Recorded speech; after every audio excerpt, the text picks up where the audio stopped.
Hello and welcome to another video and podcast from Fantasy Football Scout. My name is Joe and today I'm joined by Mark, aka the FPL General, to reveal his Game Week 18 team. We'll also look at his Game Week 17 score so far. Well, not so far, it's all finished now. And we'll look at replacements for Saka, who it's been confirmed this morning should be out for a few weeks with a hamstring problem as well. Welcome, Mark. How are you? I'm good, Joe. Good to be back for another video. The game weeks keep coming thick and fast. We're in the thick of it at the moment, and Boxing Day next up. So hopefully have a nice Christmas, and then hopefully lots of points to come on Boxing Day, which is always one of the best days of the year. I know it's not as good as it used to be because some of the games are on Friday as well. It used to be much better when it was a 10-game slate on a Boxing Day, but still looking forward to it. Best day of the year. Yeah, definitely. I've got Amazon Prime, which all the fixtures are on for Boxing Day. So yeah, I'll be watching a lot of games and hoping for success over Christmas. Before we move on, just a reminder to everyone: do press that like button, does help us out, and also do remember to subscribe. You're up to date with our latest videos and podcasts, and leave a review 5 stars if you can. Wherever you receive our podcast from. Also, do check out Fantasy Football Scout over Christmas. We've got a Christmas offer, 7-day free trial, 20% off. Do check out fantasyfootballscout.co.uk. All the stats and season ticker, those types of things that you'll see in this video, all from the members area, so you can have access to them, make your own tables, that type of thing. Okay, let's move on to the game week. Very eventful game week for everyone. I've seen some huge scores out there. Seen some huge bench scores, particularly on my team, which I'll have talked about ad nauseum on my team reveal video. And also Salah saved the day for many of us, yourself included, as well as me. Do you want to take us through your game week? You've got a red arrow, but it's not a huge red arrow, and you got 78 points in the end. Yeah, you would think with 78, usually you're looking at a green arrow, but very high scoring game week, mainly down to Mr. Salah, who a lot of people captain getting 42 in that crazy 6-3 final game of the game week. So that did limit the damage for me because it wasn't a great game week going into that. I think I ended up dropping from 25k to 34k. So again, two red arrows on the bounce. A lot of it down to not going for Isak 2 weeks ago. So that's really been painful because I had him at the start of the season, really like him, and didn't attack the fixtures with him as much as I should have. But elsewhere, I had 2 frees. I just used one. I got rid of 8 Nuri, which was the easiest move I've ever made. The plan was to get Robinson, but then on Friday we got the news that Tete was going to be out for 8 to 10 weeks. So that opened the door for Castagna. Saved about 0.6 million. So I couldn't resist the cash saving. Castagna came in, did what he was supposed to do and got the 6-pointer. So I've got 2 frees available, or I did have 2 frees available, which might already have been used for the next game week. Nothing from Alisson over the last 2 weeks, but hopeful now that the fixtures are improving, that he will deliver a real assist, but no clean sheet for the Gunners with Saliba there as well. Captain Salah. Jared Bowen got the assist. Saka off injured in a 5-goal game for Arsenal was frustrating, but maybe solve some of my problems now. Bumo blanks, Palmer blanks, Cunha with a 9-pointer, as he often does when he scores. He gets all 3 bonus. And Chris Wood, nothing either. On the bench, Mikalenko, seen a stat on Match of the Day that, is it since the 1st of October or 1st of November, that Everton in Europe's top 5 leagues have the most clean sheets, which is insane. So Mikalenko's been on the bench for most of those, unfortunately. Yeah, I have as well. I mean, because he's been having these tough fixtures, but back to back 0-0s against tough sides, against Arsenal, Chelsea. There's a lot of clean sheet potential there. Oh no, it wasn't against Arsenal, was it? Was it against Arsenal? I can't even remember. It's been too many games. Yeah, but definitely against Chelsea. But anyway, he's getting these 0-0s, and he's got Man City next. So Mikalenko should start playing now. But part of me thinks any minute now Man City going to kick into gear. You went for Castagna, I went for Robinson for 8 Nori for my one. I don't think Castagna played particularly well, but he's only 4 point whatever, so it doesn't really matter as long as he plays and he's tapping into those clean sheets. Yeah, it was just 4.2 I paid for him. and it was fixtures. He had a good fixture last game week. He got the clean sheet. Not so good this week. I'll probably have to play him. I think it's against Chelsea, and then two more good fixtures to come afterwards, or at least okay fixtures where there is clean sheet potential. And it was easier to go Castagna over Anderson at the same price because Anderson wasn't a sure starter after injury, which proved to be the case. So yeah, Castagna is just very much an enabler. Okay, let's have a look at the fixtures because these show us that Chelsea are top. They're a very attacking side at the moment. I know Everton kept them at bay, but Fulham, Ipswich, Crystal Palace. I've gone up to Game Week 22 on this one, so Bournemouth and Wolves included. So it's a really strong set of fixtures. Man City's fixtures do improve. If they are to ever improve, this is the fixture run to do it. Perhaps Everton might be tricky, but Leicester away, surely that is the time they improve. West Ham at home, Brentford away, and Ipswich away. Southampton strong fixtures. They may be better defensively, so there might be some options there. But West Ham, Crystal Palace, Brentford, Manchester United, and Nottingham Forest for Southampton. Fulham's fixtures are strong. Do have Chelsea next, but then they've got lovely back-to-backs. Bournemouth, Ipswich at home, then West Ham and Leicester. So they're good for the festive schedule. As are Crystal Palace. Their fixture run continues. I use my team reveal video to talk about them in more detail. I went right up to Game Week 31 on that one, their home game against Brighton. They're pretty much all good fixtures. I think there's one or two slightly tricky ones, but they're pretty good for attackers right the way through to whenever that is, April at some point. Bournemouth, Southampton, Chelsea, Leicester and West Ham are their fixtures over this Christmas period and beginning part of the new year. Liverpool's fixtures really good at home to Leicester, West Ham, Manchester United, Nottingham Forest and Brentford. Meanwhile, Ipswich, Leicester, Brentford themselves and Wolves fixtures weaken, although Wolves do have Manchester United at home and then Tottenham away, which is pretty good if Cunha can avoid his ban. I'm personally going to keep him until he gets banned, which may not be until Game Week 20.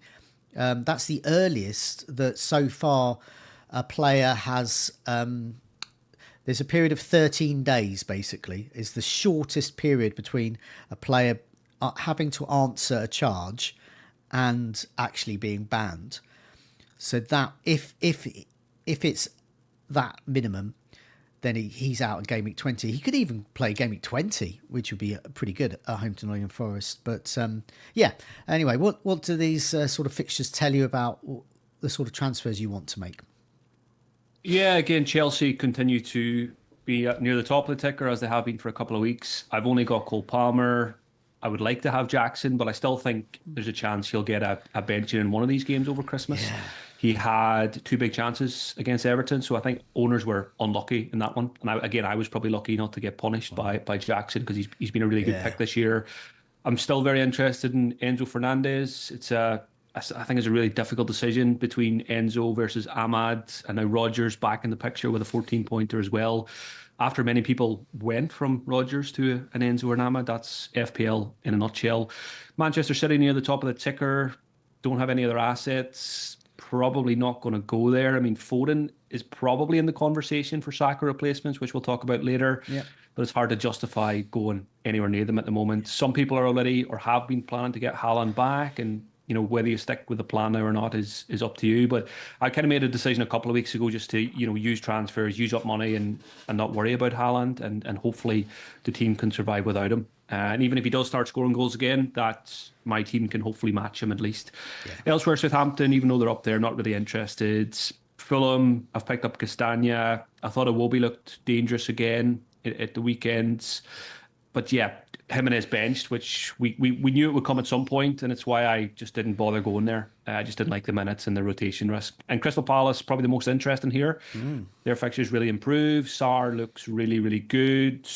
Mateta looked decent as well.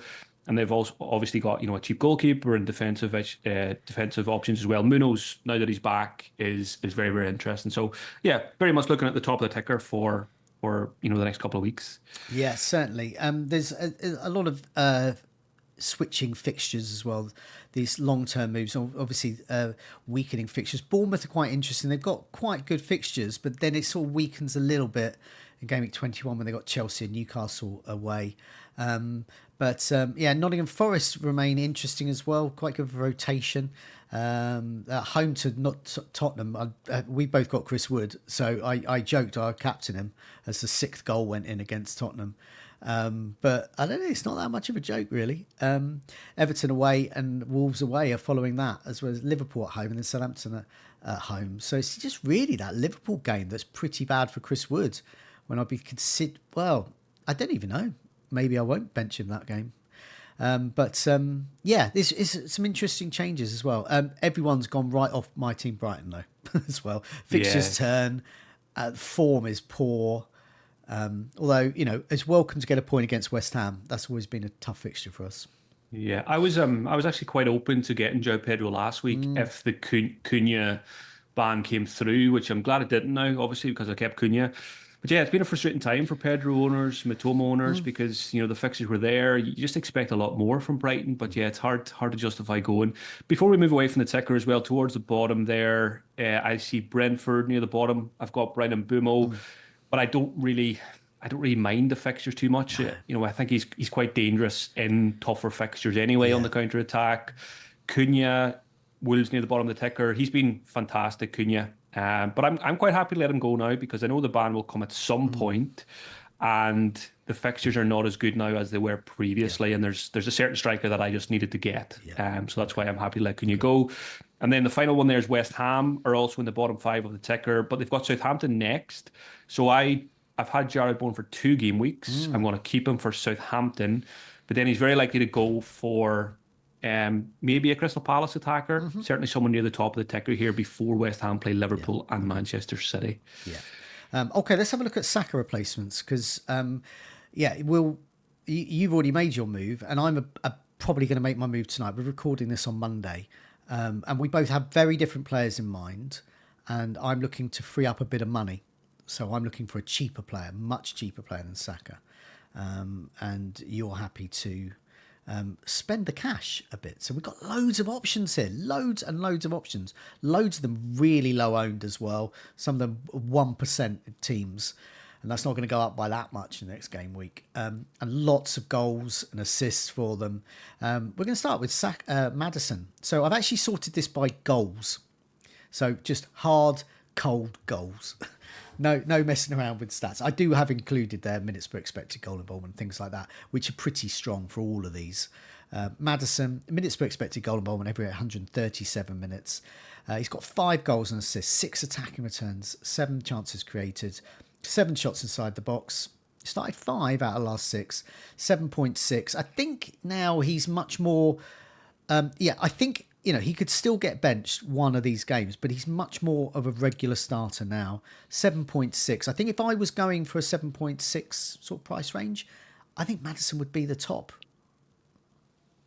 Yeah, it's somehow he's become the 5th highest scoring midfielder in FPL very, very, very, very quietly because most of us, I don't think I've seen him in any team anywhere across social media, Discords, WhatsApp, everything. But it's just the minutes always put you off. But like you, I think now might be an okay time. He does seem a bit more secure in the starting 11. And I think he's got 97 points so far from reduced minutes. So just shows you what he can do if he gets even more minutes. So I do like him as an option.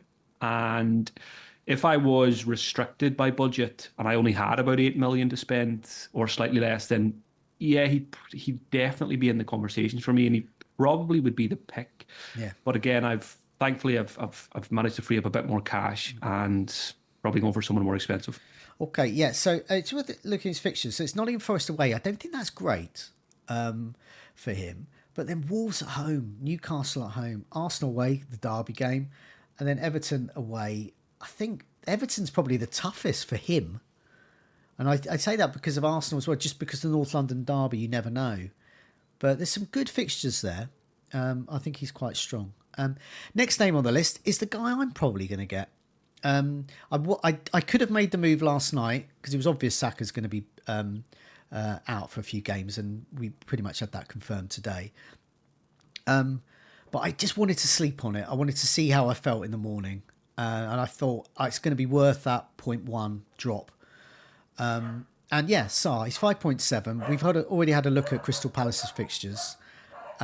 He's on 43 FPL points, just 2 below Maddison. His minutes per expected goal involvement strong, every 146 minutes. He's got 2 assists and 4 goals, 6 attacking returns, created 7 chances.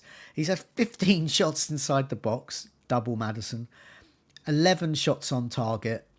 He started every match. The fixtures are great until April. I have not, well, maybe you have an argument not to get him in. But and also the other thing for me is that he enables not only Cunha to Isak whenever he gets that ban, so I'm ready to go with that. I can also upgrade Lewis to Alexander-Arnold. So Sarr, well, yeah, anyway, I'm pretty bullish on him. Yeah, there's no counter argument here. He's a rock solid pick, enables so many other things. Sarr is what we wanted Eze to be this season. You know, he's taken the talismanic mantle from Eze. Eze's fitness has been a bit of a concern. You know, is his head even at Crystal Palace anymore? Things just don't seem good with Eze at the moment. Whereas Sarr has stepped up big time, passes the eye test every time I watch him. What I like about him, we've obviously had a lot of Ismail Sarr in the Premier League previously at Watford and stuff like that. But I really like the role he's playing at Palace. He's playing centrally a lot more. Himself and Mateta seem to be developing a really good understanding and are really dangerous together. Yeah, fixtures, form, price, and like you say, if Sarr gets you the likes of Isak, Trent, whoever else, absolute no-brainer. So I haven't gone there just yet, but I already mentioned Bowen gets one more game for me because it's Southampton. And, if I was making that, if we fast forwarded to the following game week on the same information, Bowen to Sarr, easy pick, frees up money for other things. And, might not be able to afford Trent after that, but I certainly wouldn't be too far away. Yeah, certainly. So it's the same sort of ethos then that you've got, but you're sort of just delaying it a week. For me,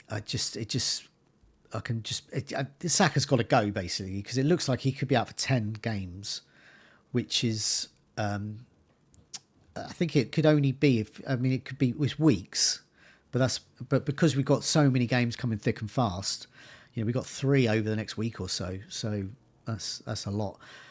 Anyway, yeah, that's, I talk about him a little bit more in my video. Kluivert's next, 5.5. Nothing wrong with him. He was on my differentials list in my video last week. 38 points. He's on penalties and he's getting them. He's had 4 goals in the last 6 game weeks. All of these are from the last 6 game weeks. His minutes per expected goal involvement, because that includes penalties, is every 99 minutes. But he's had 11 shots inside the box, so he's got more to him. He started every game, 9 shots on target. Yeah, I think he's a strong option, but I think I prefer Sarr. But he's still a strong option, I think, Kluivert. Yeah, again, Kluivert just kind of under the radar, really doing really well this season. Kind of been in the shadow of Semenyo for a long time because Semenyo started the season pretty hot. But Kluivert's probably been a better pick in the last 6, 7, 8 game weeks. Again, good price, good team. Penalties, I think I seen a tweet over the weekend that 17% of penalties scored in the Premier League this season have been by Justin Kluivert. So wow. he's certainly getting a lot of them, and he's good at converting them. So yeah, I like him. I also liked what he said in the presser or the press conference after the game. Players always get asked, can you make Europe? What's the goal? And most players just say, one game at a time. And Kluivert just said, yeah, why not? Why can't we get Europe? Let's go for it. So I like his mentality there. Yeah. So yeah, Kluivert. I still think Kluivert versus Semenyo is not an easy decision. Yeah. But penalties are always nice. And yeah, I think it's much closer now than it was a couple of weeks ago. Yeah, I think I would be very tempted by him. Another player that no one's going for, 99% of managers aren't going for, is Murphy. Newcastle, another on my differential list last week, so I'm quite pleased with that. 4.9. Yeah, he's got 3 goals and 3 assists. So a bit like you were saying with Maddison's quietly the 5th highest scoring midfielder. Murphy's quietly, in the last 6 game weeks, got 6 attacking returns for 4.9. Yeah, he's really strong. And it allows Gordon to play on the left. He playing on the right. I guess he's going to miss the odd game. He's got 4 starts. But I think he's another strong option if you want to downgrade Saka and use that money elsewhere. Yeah, Murphy's one of those that always gets overlooked again, always minutes concerns, but he's one of those players I've always thought, I don't know how good I think you are. I find it hard to read you as a player. Yeah. He just keeps kind of performing much better than I expect. Again, that was a really good performance last Yeah. game. Unbelievable finish for his goal. He's creative, he's direct. Newcastle are improving, and I didn't realize he was so cheap, 4.9, because I don't really look at him that often. No. Again, we're talking a lot about Enzos and Amads and Rogers, and Murphy probably should be in the conversation now Yeah. as well. You probably get more minutes with the others, Yeah. but maybe you get a bit more explosiveness at times from Jacob Murphy. He's got a knack of getting a lot of attacking returns in one game and then maybe being quiet for a while. So yeah, he's probably not just there yet compared to the others, but he's certainly getting closer. Yeah, the reason so people look at this and say, "Hey, there's players like Rodgers and Palmer and Salah. Why aren't they in your list?" Well, they're in a lot of teams already, and so and also I didn't think that you would be going for them because you're either in your team or you'll be looking elsewhere. But obviously, yeah, Rodgers I actually think is the best of all of those 5 million or so. I'm on my bench, unfortunately, this week, but nevertheless, in my team, and I don't think anyone approaches him yet in that sort of 5 million price bracket. So Rodgers, yeah, you can take it as read, even though he's not on this list. If you don't own Rodgers, he's a really good option as well. Same obviously for Palmer. If you don't own Palmer yet, with a few of you out there, Saka's injury obviously is a great chance. And if you're a bit like my friend Andy Martin and don't own Salah yet, Saka's injury surely is the time to get Salah in. But these are the sort of slightly more differential and sort of not just lesser owned, but also a bit more intriguing. You're not seeing them in a lot of in every team, so they could help with your mini leagues as well. But that brings us on to Son. He's the most expensive in this list at 9.8. So with Saka going, you can get Son in. The fixtures are strong. I think I prefer Maddison, but Son is worth saying. He's only 5% of teams. He's had 12 shots inside the box, 2 goals and 3 assists, so 5 attacking returns. I personally prefer Maddison, but I think Son is still a strong option. Fixtures are okay, especially that Wolves and Newcastle at home back to back. Yeah, price just goes against him this year because we want Isak, we want Trent, we want Saka, Palmer, Salah midfield. Well, Saka's gone now. But Bruno, Odegaard are all options. Arsenal defenders, Raya, Alisson. It's very hard to fit a 9.8 Son in. And I just think when you have Maddison, who's a lot cheaper, and Solanke, who's a lot cheaper from the same attack, those two are much more easy to get in. So unfortunately, Son is just not doing enough to justify 9.8. Now, Liverpool players that aren't Salah or Alexander-Arnold, or indeed Alisson, you're taking a bit of a gamble. Which one's going to start? Which one's going to haul? Diaz could, Jota could, Gakpo could. So the next name is Diaz on here, 7.4. He has got 2 goals and an assist in his last 6 game weeks. He's had 8 shots inside the box, 6 of those on target. He's created 6 chances as well. He's a strong option, but we just don't know. He's had 3 starts, and you got Darwin Núñez in the mix. Jota's come back. I don't know whether he's going to start. So I think I'd prefer to spend that money on Alexander-Arnold, who I think may get a rest, but he's pretty much going to start. Yeah, Diaz, I'll throw Jota in here as well, who's also in the table. I'm seeing a lot of people talk about a punt on a Liverpool attacker, and I can understand it because it's Leicester, and it's Boxing Day, and it's fun, and if you get it right, you're having a very good Boxing Day. But too many options, too many good players for a limited amount of places in the team. And also, if you bring in a Diaz or a Jota, you're probably going to want to sell them pretty quickly afterwards. And to me, that's 2 transfers that could be used better elsewhere, especially when we might want to use an assistant manager chip around game 24, 25, which will come around quicker than we expected to. There's going to be more injuries with so many games. Yeah, it's not for me. I've already replaced Saka, and I didn't really give the Liverpool guys any consideration because the player I bring in, I want it to be something more sustainable that I can keep long term and that I can hopefully roll a few more transfers over the next few weeks as well. So good luck if you do take a punt. I think I'd probably punt on Jota over Diaz for this one if it's just kind of a one game week punt. And I know there's people who are going to wild card game week 19, which I'm pretty sure is you have to play it before game week 20 if you still have it. Much easier to do a 1 week punt or a 2 week punt if you've still got the wild card. So that's when you maybe look at the Liverpool guys. But for me, I've avoided. I'll just mention Jota's stats here. He's actually at the bottom of this table, but we'll sort of bring him up now. And it's his ownership. He's only 3%, and Diaz is 15%. So Jota's much more of a differential. He's 7.2 now. He's obviously he hasn't started because he's just come back from injury. But in his sub appearances, he has got a goal. He's had 3 shots inside the box. And his baseline bonus is strong over that period. Small sample, but yeah, a good option for those who want the chance of an amazing Boxing Day. Just on the Liverpool guys as well, I should say. My team, I've got Alisson, I've got Salah. So if there was going to be a third one, it's Trent. It's I wouldn't even consider anyone else. No. Also, we've got the assistant manager chip. A lot of people both of us have used our triple captaincy. Game week 24 for the double game week of Liverpool. If they do have a double game week, then looks the best time to use that. And so slot, I would want to get in. So I'd need to not only free up some money, I need a space because he takes up a Liverpool space. Keep a slot for slot. Slot for slot, indeed. Next name on the list is the player that you've brought in as a Manchester United fan, but also the guy on penalties. He looks the man most likely to get FPL points. 8.4. It's Bruno Fernandes. He created 16 chances, had 7 shots inside the box, and he's had 4 attacking returns. Fixtures mixed, but then good. Wolves away, Newcastle at home, Liverpool away, and then Southampton at home, Brighton at home. So it's for me personally, if I was to go for Bruno Fernandes, game week 21 is when I've earmarked sort of if I've got a Bruno Fernandes shaped hole in my side. But I mean, you've gone for him now. So why have you? I mean, was it just the Saka's injury is an opportunity? It's just the safety guy on pens, the guy you can rely on X minutes.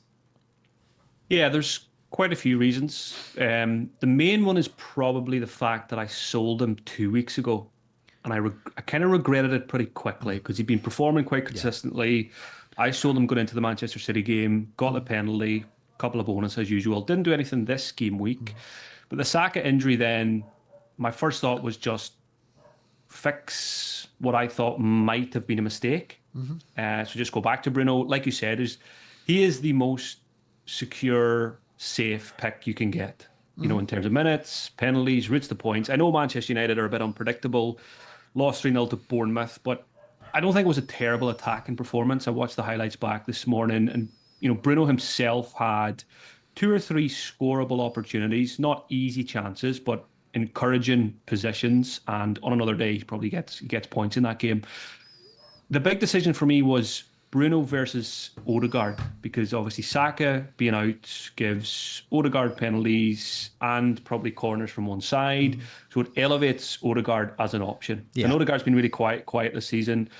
So I spent a good hour chewing this one over, and I very nearly pulled the trigger on Odegaard. I had the buttons clicked and I just didn't press confirm. I gave it another while. And in the end, I just thought, what would I regret more? Not getting Bruno back when that was the initial plan, or not getting Odegaard, who wasn't really in my plans anyway. So I just went with Bruno. I think it's a close call over the next 5 or 6 game weeks between the two of them. And another reason was I want to, let's say in a couple of weeks' time, let's say on Boxing Day, Palmer or Salah pick up an injury or a suspension, then it's easy. I can just get Saka back. If he was back, for example, maybe not Boxing Day, but let's say a couple of weeks down the line, it's easier to get back to Saka from a Salah or a Palmer than being forced to sell Odegaard because I'd be triple up with the defender. So that was just another small reason that put me back to Bruno.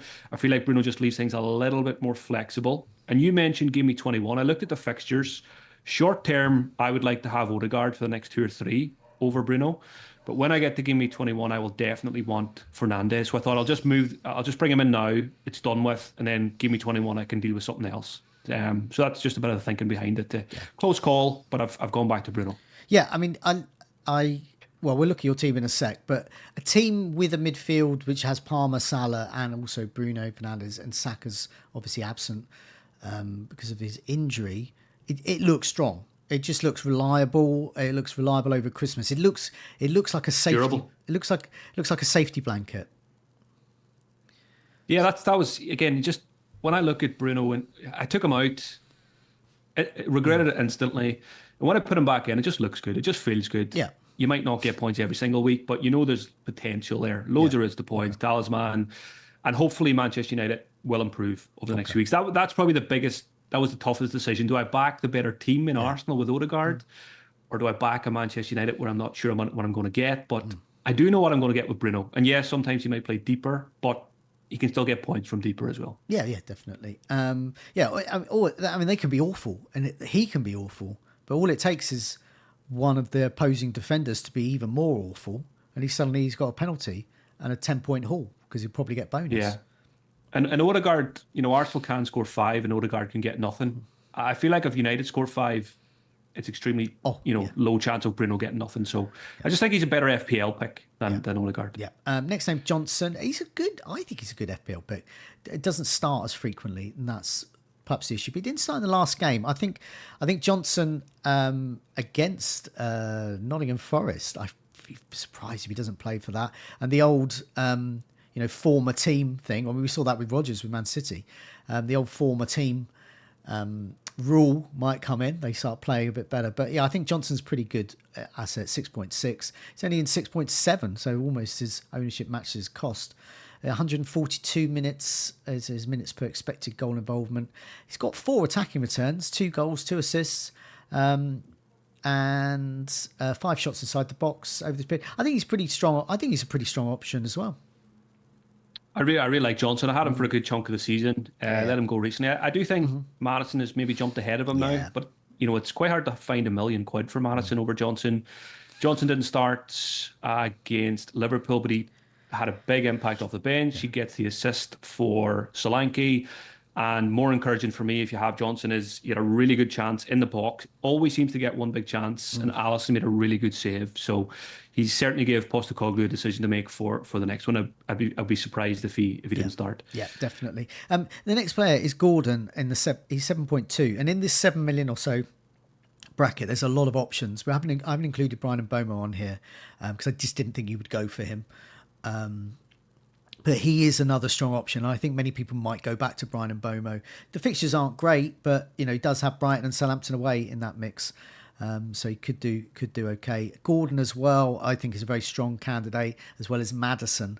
So Gordon's competing with them really. 7.2. I think if I was going for that sort of price range, I would have a tough choice. I think I've already got Brian Mbeumo, but I think if I was getting another, it would be between Maddison and Gordon. Gordon is looking strong. Look out for his mention on our goals and assists imminent table podcast I'm doing with Mark Joblin this week. But yeah, his stats are strong. He's in less than 10% of teams. He's created 13 chances, 11 shots inside the box. He's playing out on the left where he should be.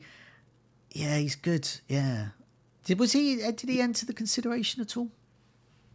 He did. But more so, he entered the consideration 2 weeks ago when I bought Jared Bowen. It was a really close 50-50 call at that point for kind of a 3-week pick. At the moment, over the last 2 game weeks, Gordon is winning 12 points to 8 over Bowen. But Bowen now has a Southampton game that I hope will swing it back in his favour. So I was really close to getting Gordon back then.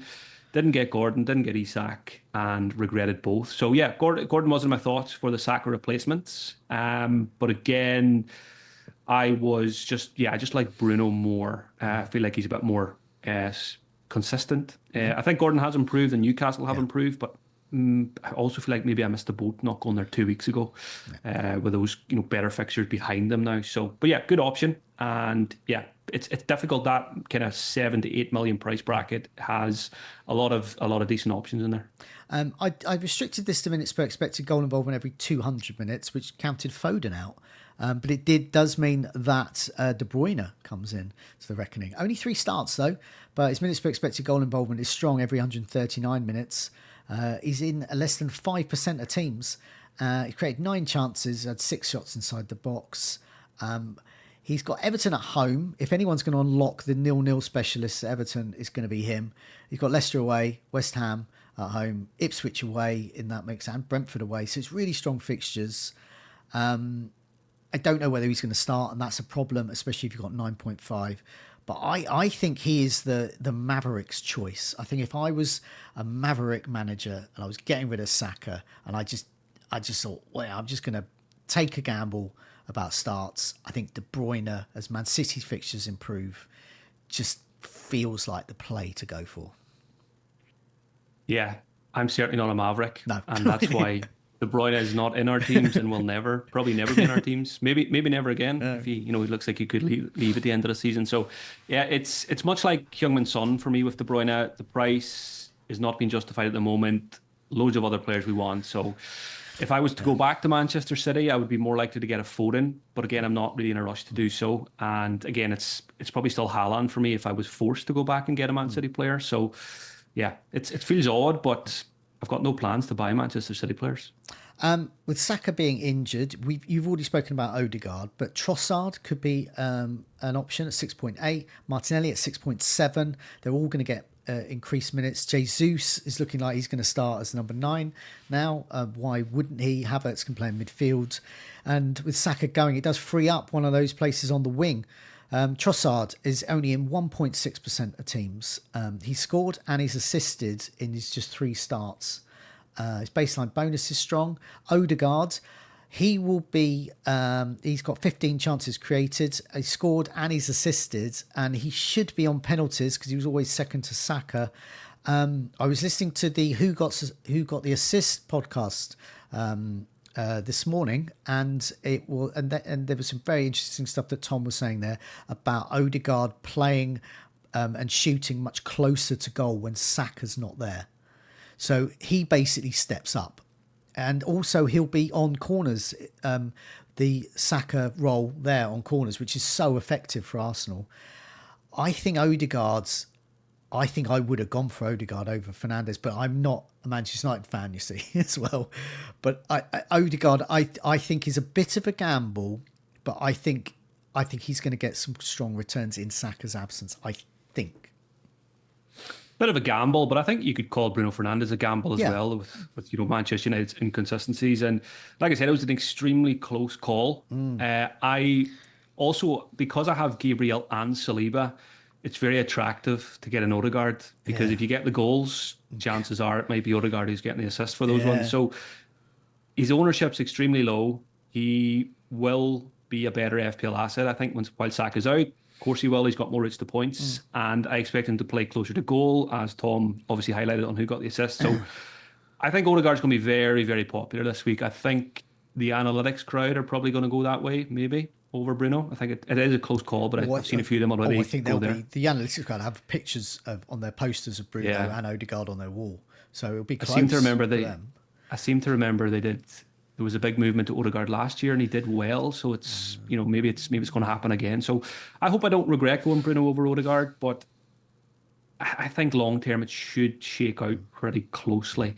But certainly Odegaard is right up there. It was just between the two of those for me. I wasn't going to go any cheaper. Okay, and we've already mentioned Jota as well, who completes this list. There's obviously other names here, but I just think these are the strongest ones in terms of getting actual returns, having strong underlying stats as well, and in most cases, are really good differentials. As I said, Saar 1%, Trossard 1.6% owned.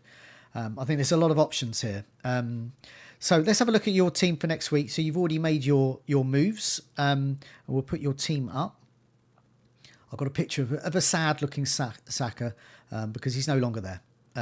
So do you want to take us through your team and the moves that you've made? Yeah, so I had 2 free transfers and very simply fixed a couple of things. I regretted selling Bruno, so I got him back. And I regretted not getting Isak 2 weeks ago. He's hurt me a lot. He's unbelievable. Hate not owning him. And I'm not going into Boxing Day without him at home to Aston Villa. So Isak and Bruno came in. Cunha went, which I explained earlier, with the fixtures turning and a ban coming at some point. I was quite happy to take the points and run, and Saka went as well.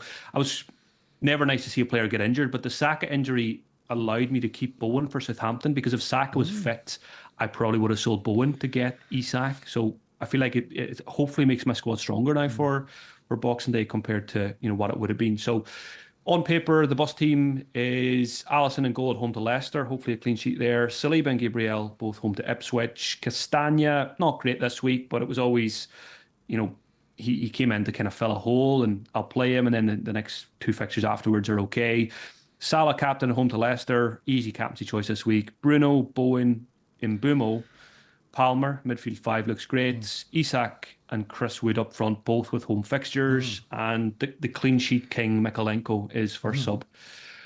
Yeah, you still got Greaves and Chiwomi, but it hasn't harmed your team having like non-players like Chiwomi. And you've got the likes of Bruno, Salah, Bowen, Bomo, Palmer. These are the talisman for their teams.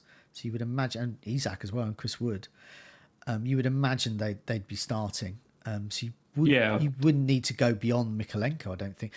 My only change I would make if I had this team is I would play Mikalenko over Castagna, because Chelsea are a more attacking side than Man City at the moment, and Fulham aren't necessarily a 0-0 specialists, whereas Everton are.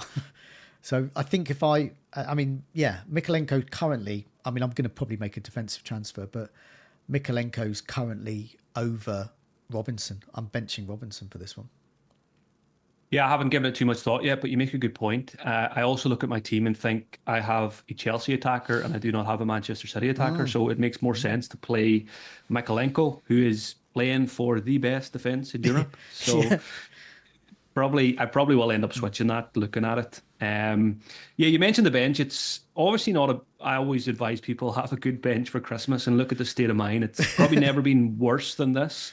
But because my starting 11 are, famous last words, safe starters for the most part, it's unlikely that I ever need more than Mikalenko. Now, it has happened once or twice, but that was because of the postponed Liverpool game mainly, which left me very short. There might have been one more week maybe where I only got 10 out. But I'm not concerned because Chiwomi is going to be the next Messi, and he's going to play when Cunha gets banned. Yeah. So, I've on my bench, because I've got Cunha still, I think, because I think he's going to play the next two, or at least the next one. And I've got Jackson, who I just think is going to get benched for this one, rotated. Because I've got that, because I've got Mikalenko, Robinson, Rodgers, the likes of them on my bench, I feel okay doing that. But yeah, with you, if I had your first 11, I wouldn't have that pressing need to have good subs, I don't think. Did you say 37 bench points last week you had? Yeah. How is that? Who was on the How bench is that to get possible? 37? I don't think I've ever heard a number that high on the bench. I've seen some 40s before. Jeez. It's Rodgers. It's Rodgers, Hewson.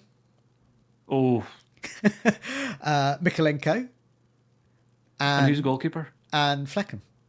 That's incredible. That is incredible. What a bench boost that would have been. I know, but that's the thing, because I've explained in my video. There's certain tiers with players. The absolute pits is transferring a player out and then them hauling. So the second one is not owning them. The third level is actually owning them but benching them, and then the fourth, the best one, is owning them and playing them. So I'm happy that I got Hewson in because he's definitely fulfilling his goal threat. So I know I can play him.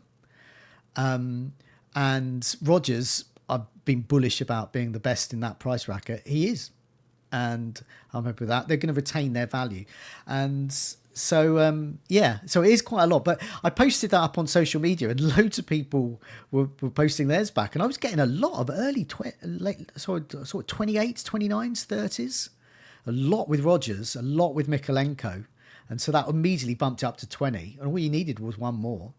Aina, I saw Aina and Rodgers on a couple of benches. That's the beauty of my bench. Yeah. If you have a terrible bench, you never have bench points. Yeah, but you have sleep. I sleep so soundly at the weekends because there's never any points in the bench apart from Mikalenko. You look at Chiwomi and you think he's just not going to get his hat trick this week. So I must admit, that's the highest I think I've ever had, bench boost included. That's the highest you will ever have. I will ever That's have. nuts. But my team, would I bench Chris Wood at home to Brentford? Would I bench, or whether he was at Brentford, I can't remember whether it was away or at home, but I wouldn't have benched him. Would I have benched Saka? See, ideally, with hindsight, Saka was be on my bench for his 1 point, but I'm not going to bench Saka. So and Rodgers. I mean, I spoke to a lot of people last week saying they had close calls between Rodgers versus somebody else. Rodgers versus João Pedro, for example. Yeah. My answer was play João Pedro. He takes penalties. Rodgers plays Man City. So, hindsight. Yeah, well, mine, Rodgers is my, on paper, weakest attacker. And I said that. And people saying, really? Why haven't you won it yet? And then I showed my team and they're going, oh, yeah, he is. It's just the way it is. I've got good. It's good that you own these guys. Rodgers, Hoyson, they're really good squad players. Yeah. I mean, you will ultimately want to beef up your bench. If anything, I'd like to worsen mine. Yeah, maybe we could do some kind of. I'll give you a Chiwomi for a Hoyson. Oh yeah, no. Oh no, I'm very pleased I got him in. Okay, great to speak to you. Have a good Christmas. We'll be back again next week. So we take this as game week 18 and 19, and then game week 20 we'll be back ahead of game week 20 for another video next week. Okay. Happy Christmas, everyone. Take care. See you soon. Happy Christmas, all.